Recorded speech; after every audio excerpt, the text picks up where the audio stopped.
Avivamento evangélico na Grã-Bretanha. Mesma coisa, a situação na Inglaterra não era nada boa. Impressionante como a igreja declina rápido.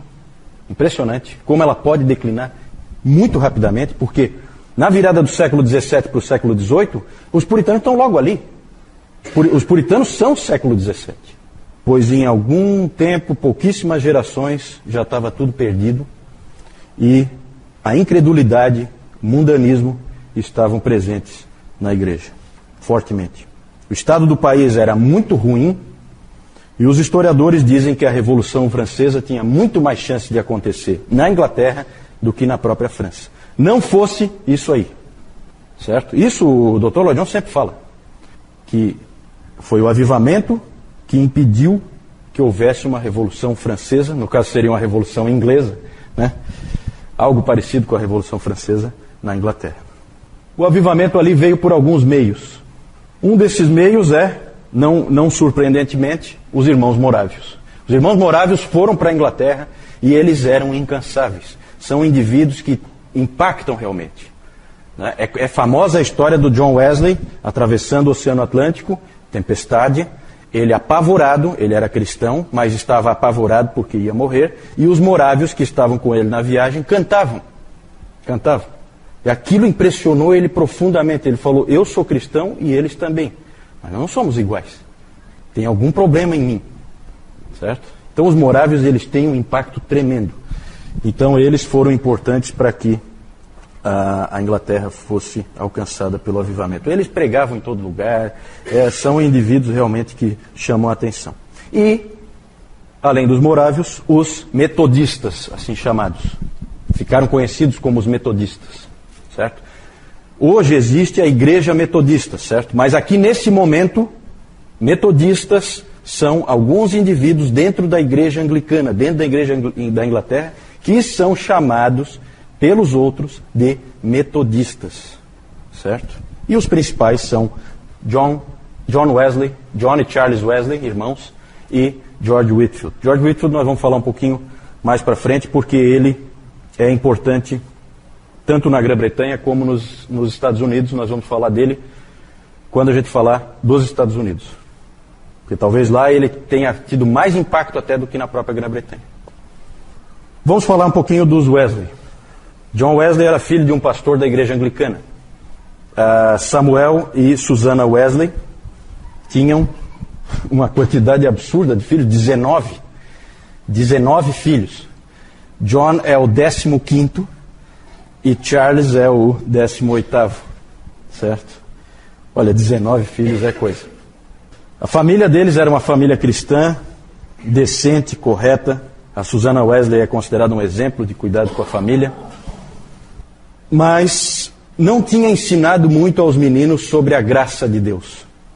Os meninos aprenderam a se conformar aos princípios da lei de Deus, a serem corretos diante do Senhor, mas não tinham entendido a graça. Esse é o grande ponto do John Wesley. Ele não conhecia a graça de Deus.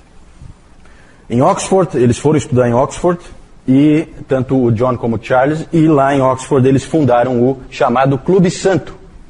O Clube Santo era um grupo de estudantes que se reuniam para se estimularem à santidade, para que eles se esforçassem, um cobrava do outro e tal, e se ajudavam para que eles pudessem viver uma vida de santidade. Lá eles liam livros como A Imitação de Cristo, que eu falei aqui, até o Newton tinha lá um exemplar, eu mostrei para vocês, A Imitação de Cristo, do Thomas A. Kempis, e também eles liam muito o livro do William Law, um sério chamado A uma Vida Devotada e Santa.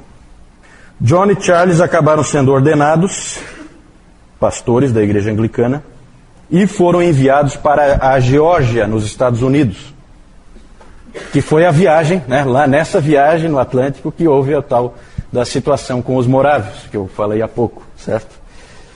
O trabalho de John Wesley lá nos Estados Unidos foi um verdadeiro fracasso. Nada deu certo, não conseguiu nada. Deus não queria que ele tivesse sucesso ali. Às vezes as coisas são assim, né? Foi um verdadeiro fracasso. Ele não estava preparado ainda para a obra que Deus tinha para ele. Desse tempo ele disse o seguinte, falando desse tempo ele disse o seguinte: todo o tempo que passei na Geórgia, eu ficava esmurrando o ar. Sendo ignorante da justiça de Cristo, eu tentava estabelecer a minha própria justiça. Certo? O grande problema dele qual é? Não sei se vocês já perceberam. Ele não é evangélico. Ele é um indivíduo das obras. Ele crê na Bíblia, ele é ortodoxo, o Clube Santo inteiro, eles eram ortodoxos, eles criam nas verdades bíblicas, mas eles não tinham entendido a graça. Isso é muito comum que cristãos não entendam a graça. Há distorções para todos os lados, e Deus é que acaba abrindo os olhos e fazendo as pessoas entenderem. Como eu disse, Wesley já tinha sido influenciado na viagem pelos morávios, e o interessante é que um dia ele foi a uma reunião de uma sociedade morávia em Londres, na rua Aldersgate, no dia 24 de maio de 1738. Ele foi a essa reunião e lá dentro um daqueles irmãos morávios, né, que os irmãos morávios vocês já podem imaginar, sempre que tem irmãos assim, tem muita pregação leiga. E isso acaba sendo uma força desses grupos. E quando ele entrou, o que estava acontecendo? Um irmão estava lendo Lutero. Olha como é que são as coisas. Ele estava lendo Lutero, comentário de Lutero, a epístola aos Gálatas, né, que Lutero tanto amava. E ouvindo aquela leitura do texto de Lutero, do comentário de Lutero, John Wesley foi então, ele já era cristão, mas ele foi convertido. Né? Tem essas coisas assim. Eles acabam dizendo que ele nasceu numa família cristã, sempre foi cristão. Vocês viram que ele estava no Clube Santo, é um indivíduo extremamente dedicado, mas não tinha entendido a graça. E agora ali ele entendeu ouvindo Lutero, em pleno século XVIII. E aí ele diz assim: eu percebi que agora eu confiava em Cristo, somente em Cristo, para a minha salvação. E uma certeza me foi dada de que Ele removeu meus pecados, até mesmo os meus, e me salvou da lei, do pecado e da morte. Com a conversão, John Wesley se tornou um evangelista vibrante. Um verdadeiro fogo incendiou esse homem. Ele passou a ir para todo lugar pregando o evangelho. Tradicionalmente, na igreja anglicana, você tem ali a sua paróquia, você não pode sair, porque ali no outro lugar já tem a paróquia do outro. Mas ele não respeitava limites, ele ia em todo lugar pregando o evangelho, muitas vezes, inúmeras vezes, ao ar livre. Esses dois caras, John Wesley e George Whitefield, vocês sempre vão ver retratados pregando ao ar livre, porque eles são os grandes pregadores ao ar livre. O George Whitefield foi quem começou e o John Wesley fazia a mesma coisa. Muitas vezes eles por eles serem metodistas, os anglicanos não permitiam que pregasse na igreja. Então eles pegavam lá um caixote, alguma coisa, colocavam, subiam no caixote e pregavam para o povo que vinha ouvi-los. Certo? Mas ninguém segurava, não tinha como segurar. A teologia de John Wesley não era grande coisa, tá? O Dr. Lloyd Jones, nesse livro aqui, ó, depois de fazer esse curso, vocês vão estar bastante bem preparados para lerem esse livro aqui, ó. É um livro que não é muito trivial, mas que é extremamente edificante. Os puritanos, suas origens e seus sucessores.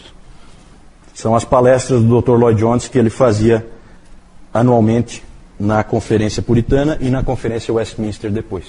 E quando ele fala de John Wesley, Lloyd Jones, ele diz que John Wesley era um indivíduo um pouco confuso, um dos mais confusos da história da igreja, né, em termos doutrinários. Ele era um pouco atrapalhado. Com certeza uma das influências muito fortes nele era da família dele. A família atrapalhava um pouco para que ele pensasse corretamente. Toda a bagagem que ele tinha recebido da família tinha atrapalhado um pouco. Por quê? Porque ele ficou aferrado naquele arminianismo que ele tinha recebido da família. Não vendo que o que ele tinha descoberto sobre a graça não casa com arminianismo. Arminianismo é obras. Certo? Então não fecha. Então era confuso. O Spurgeon foi um pouquinho mais cruel com ele e disse o seguinte: passe para as suas cinzas, mas morte aos seus erros. Porque os grandes erros de John Wesley são os seguintes: o arminianismo é o primeiro, e o segundo, a doutrina esquisitíssima, nunca deu para... Ninguém até hoje acho que entendeu essa doutrina. A doutrina da plena santificação. certo? Era uma doutrina que ele tinha, baseado lá em 1 João, naquele texto de 1 João 3, isso. 1 João 3,6, o que diz lá em 1 João 3,6? Ele pegava esse texto, 1 João 3,6, todo aquele que permanece nele não vive pecando, todo aquele que vive pecando não o viu nem o conheceu. Ele pegou esse texto e isolou o texto, isolou. Né? Todo mundo fala, o próprio Lloyd Jones ele diz, né? O John Wesley escolheu um texto e ignorou todos os outros. Essa é a maneira errada de você ver a doutrina bíblica. Você nunca isola um texto, você pega o ensino bíblico, não o ensino de um versículo, você pega o ensino da Bíblia. É assim que a gente trabalha. É assim que é a maneira certa de você entender a palavra de Deus. Então ali ele realmente exagerou. A doutrina da plena santificação é mais ou menos, tá? A ideia de que num determinado momento você pode ser totalmente santificado e você não peca mais. Isso pode acontecer com você. É isso que ele dizia. Só que aí é interessante, porque daí, quando pediam para ele explicar melhor isso aí ele começava a dizer, não, que você continua tendo tropeços, erros, falhas, então, enfermidades. Então não dava para entender, ele começou a colocar um monte de exceções. Claro, porque isso aí, evidentemente, não se comprova na prática na vida de ninguém. Certo? Então, nem na dele. Não, ele nunca disse que ele tinha... Né? Ele falava que o John Fletcher tinha sido plenamente santificado. Sobre ele nunca disse isso. É interessante. Mas realmente é uma doutrina esquisita, não dá para negar. Os Wesley escreveram muitos hinos. Charles Wesley é famoso pelos seus hinos, né? O irmão mais novo do John. Ele escreveu só 6.000 hinos.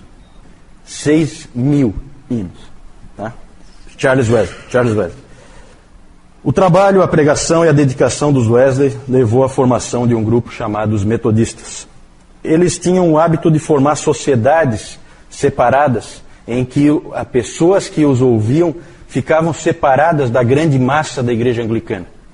Certo? Essas sociedades metodistas, elas acabaram criando espaço para o surgimento de uma nova denominação. E quando John Wesley, em 1784, já estava velhinho, né? Quanto? 81 anos. Quando em 1784, John Wesley, ele ordenou Thomas Coke como bispo, diretamente, sem passar pela hierarquia da igreja, estava criada a igreja metodista. Certo? Quando ele fez isso, ele estava, na verdade, criando uma nova igreja. Foi isso que o John Wesley fez.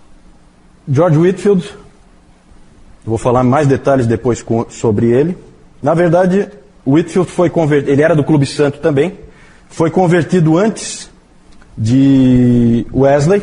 Os dois eram muito amigos. Eles acabaram deixando de trabalhar juntos por causa do arminianismo do Wesley, porque o George Whitefield era plenamente calvinista.